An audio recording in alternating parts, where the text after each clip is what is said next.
Hello again, Tom, the well-traveled American.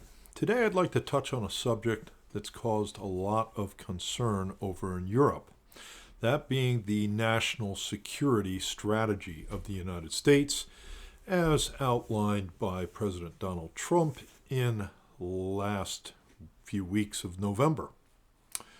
I would like to say, first of all, that I've extracted it so it's a little easier to read instead of a PDF, put it into Word.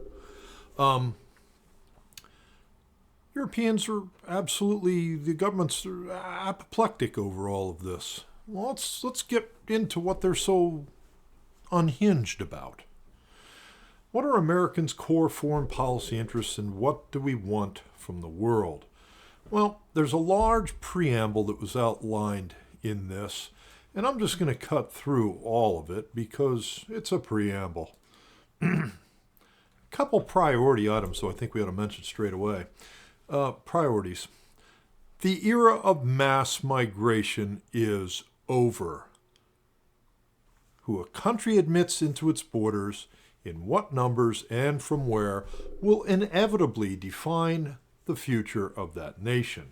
I don't know what you can argue with on that. It's pretty clear-cut. It's pretty obvious. This is, as we say here in America, a no-brainer.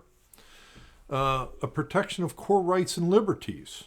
It is the purpose of the American government to ensure that the God-given natural rights of American citizens are not going to be taken away.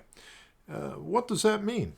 Well, it means that over in Europe, you don't get to fine Americans because they want to speak their mind here in America. I'm sorry, you don't get to poke your nose that far into our business. You know, you're very quick to chastise America about how it runs its business here in this part of the world, how it handles its own migration policies. I think it would be well served for Europeans at this juncture to take a look at their own migration situation, which is, without any words being minced, a shit show. It's a disaster. You have thrown open the borders, as we did here in this country for a long time, and those who have entered in illegally are not here for the betterment of the host country. They're here to take, and that's what they have done. Well, this doctrine is now being changed. It's over. And I see, thankfully, that the Europeans have woken up to this in the form of Denmark, Sweden, various other ones, who are saying, the days of endless migration from third world countries has got to come to an end. It's not in the best interest of the host country. Burden sharing and shifting. The days of the United States propping up the entire world order like Atlas are over. Now, I can understand why you'd be not happy with that over in Europe. You got to pay your bills. The fact is that NATO's been an entity for over 76 years now, and y'all haven't paid your bills, as they would say down south in my country.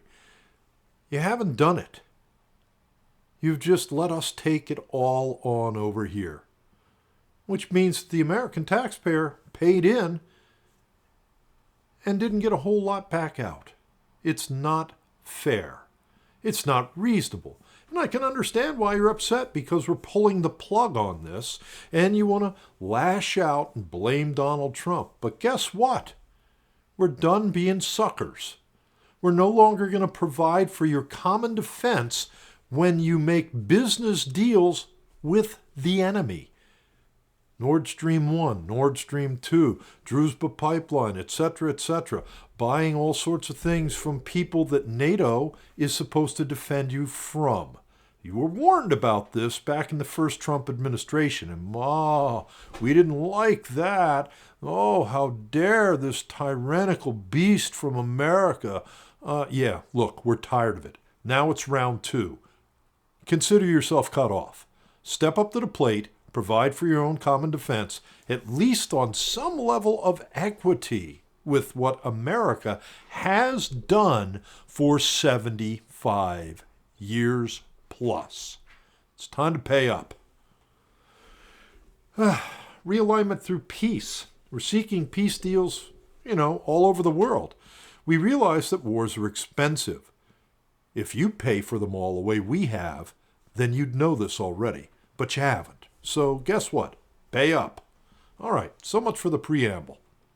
Let's get to some of the specifics. Regions, Western Hemisphere.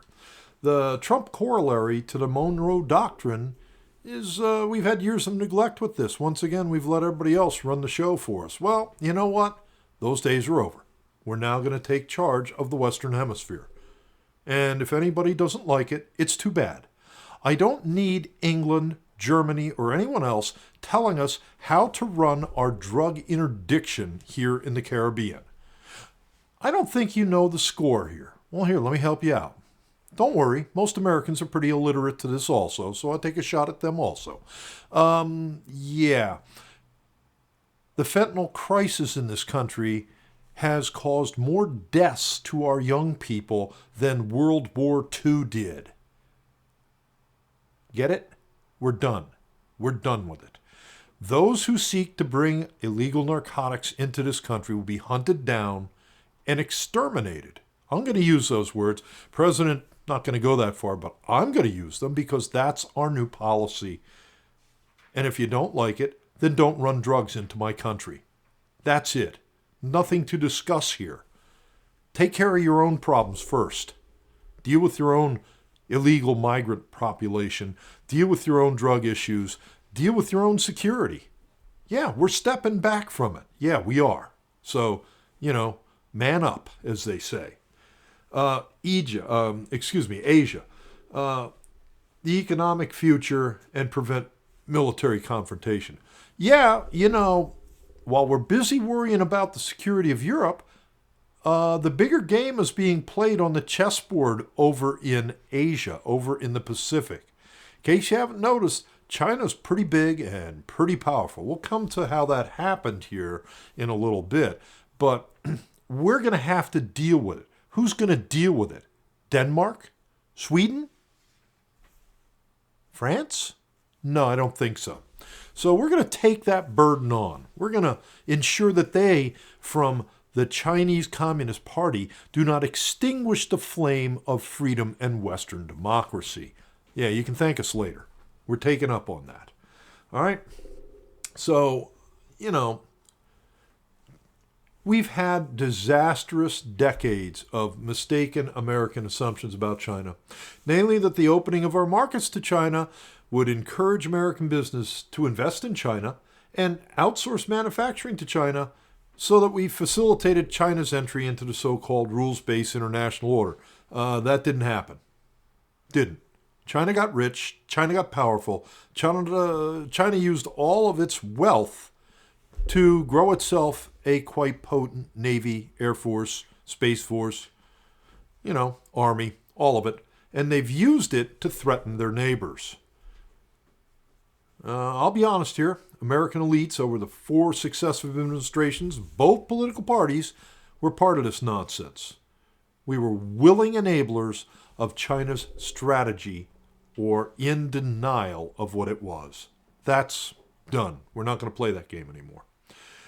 Promoting European greatness. Now, here's one that you should be particularly interested in.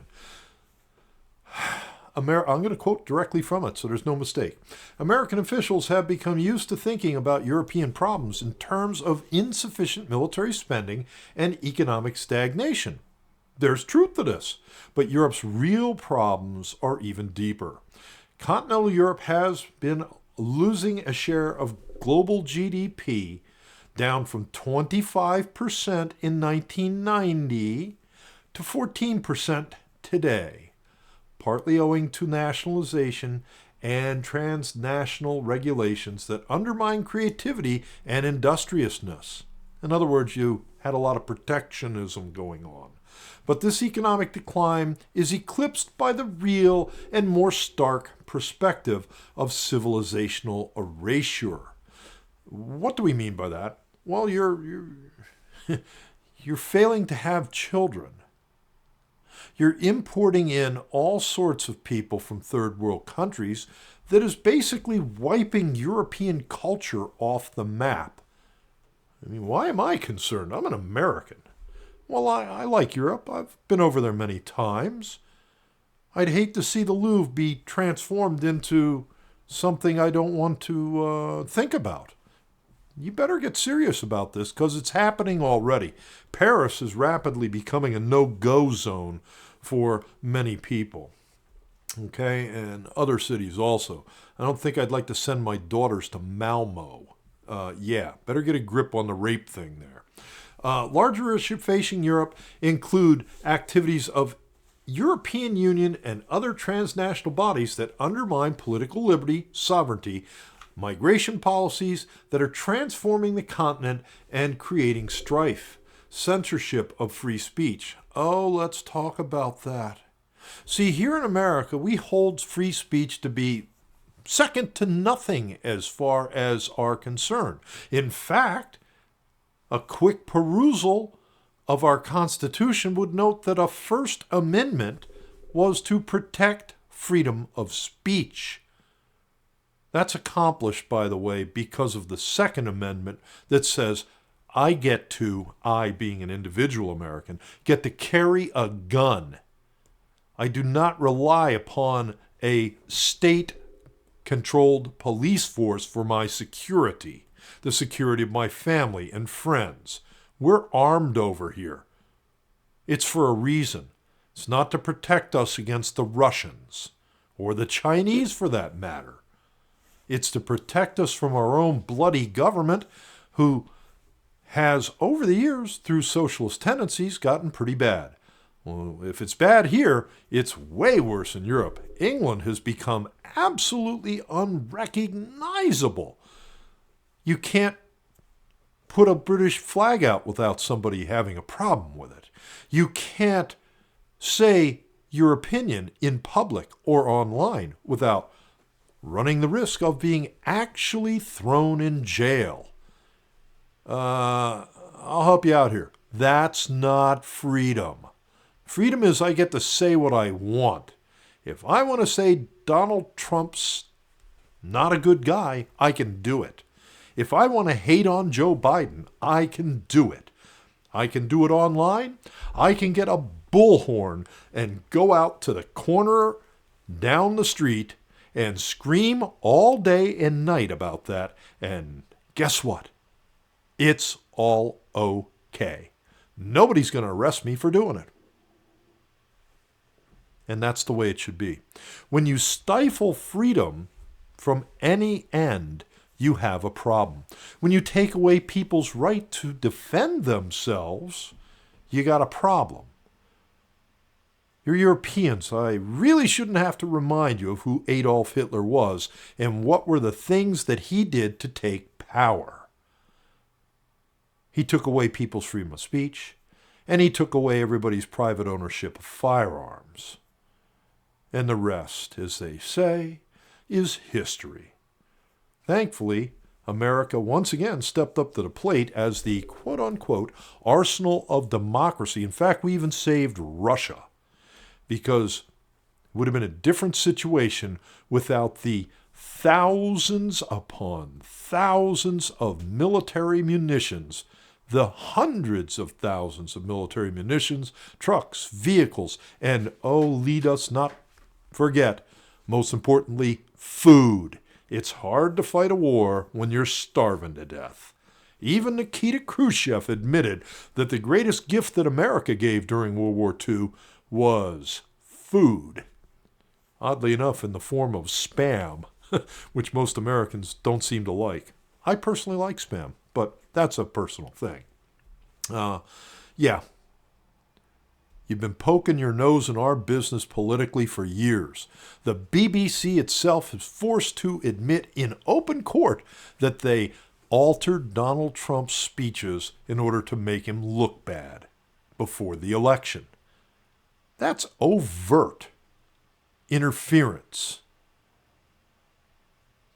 So don't complain to me when the United States is making some friendly suggestions to y'all to clean up your act.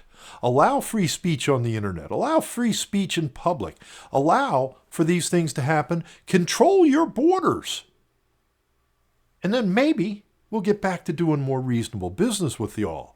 But right now, we're pretty aggravated as Americans. We're not happy with the status quo that's been there for decades now. We're tired of paying the bills, having somebody else the old saying is, if you pay the band, you get to call the tune. Well, we paid the band, and then the band is telling us what they're going to play. Well, guess what? We're tired of it. We're not having it anymore. It's got to end. And I understand why you're upset. Having your way is like a child having a rattle. And you took, the rattle's taken away, so now you're going to cry. Okay, got it. But you know what? After you're done crying, maybe you'll realize that this is for your own good. It really is. So there you go. That's my rant for today. A little bit long. I'm not even going to touch on Africa. It's pretty messed up down there. And our policies to just shovel bags of money over there, truckloads, plane loads, boatloads of money to governments that are basically entirely corrupt. Those days are over also. We're looking to partner with governments and encourage some actual freedom and some decent government. We'll be glad to help you out with that a little bit here and there as we can. However, the days of us just giving dictatorships over their bags of money to behave themselves, that's over also. Okay, I'm going to leave the end of the rant right here. So there we are. That's it for today. Thanks a lot for listening. Bye.